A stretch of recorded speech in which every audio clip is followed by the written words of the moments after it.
Hello folks, this is Gonzo coming back at you. Today I've got a little dandy little single action revolver here from Colt. It had a limited production run. This thing was, they started making them in 1957 and they quit making them in 1971. They brought them out. Ruger had pretty good success with their single six. They came out with the Frontier Scout kind of as a little competition, I think, for the single six. It never really took off like the single six. It had a higher price point, and that was probably a big deciding factor in how the success it had, was the fact that it was a little more expensive, and they're not really known for their accuracy or anything like that. They're just a decent little plinking pistol. It's like I say, it's a single action, which means with the hammer down, you cannot pull the trigger, make it go. You have to physically pull the hammer all the way back and then fire it. In order to load it, you have to pull it to half and you've got this little loading door here. You open up and you can load it. You can see right there. I hope you can see right there. There is nothing in any of those cylinders. But a little more about the history on this thing. They made these in 22 long rifle, which this is a 22 long rifle, and 22 Magnum. After 1964, I believe, they started making them where you could swap the cylinders out and you could have both 22 long rifle or 22 Magnum. But prior to 1964, they were just one caliber, is all you could shoot through them. And this is a 22 long rifle, and it's got a really good trigger.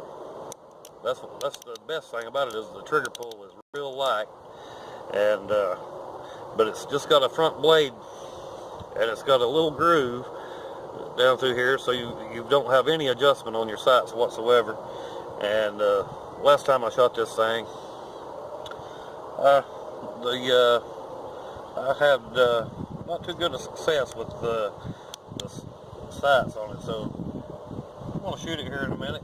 We're going to see what it does, but I got a feeling it's not going to be, I'm not going to hit them all. We'll see what happens.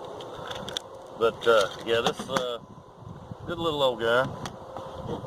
It's good for carrying around on the trail, something like that. If you was to run into a little critter or something that needed dispatching or whatever, it's good for it.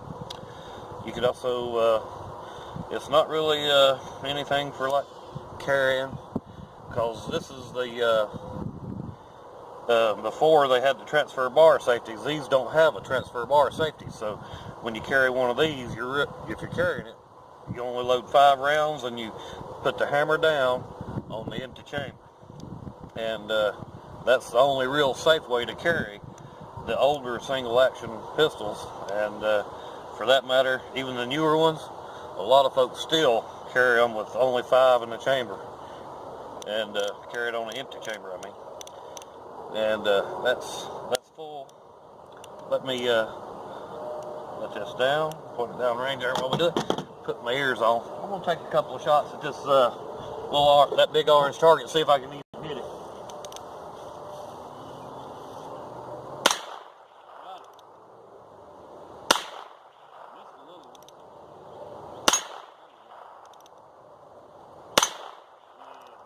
Got to aim at the bottom.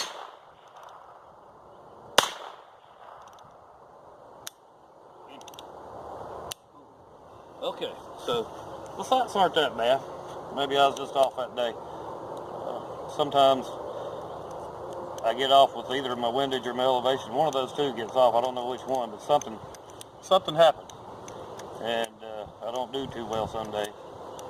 But anyway, yeah, this old gun here, this one was made in 1960, according to the serial numbers. And if you look, it's got the plastic grips on them with the Colt emblem on them.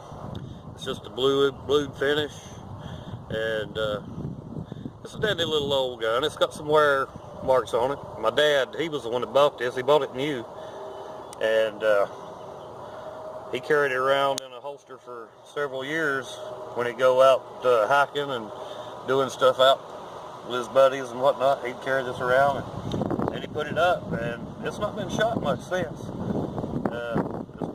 It's been in my family since before I was born.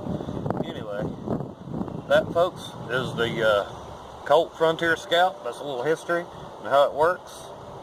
If you got any questions or comments, just feel free to leave them, and please like my video if you like it.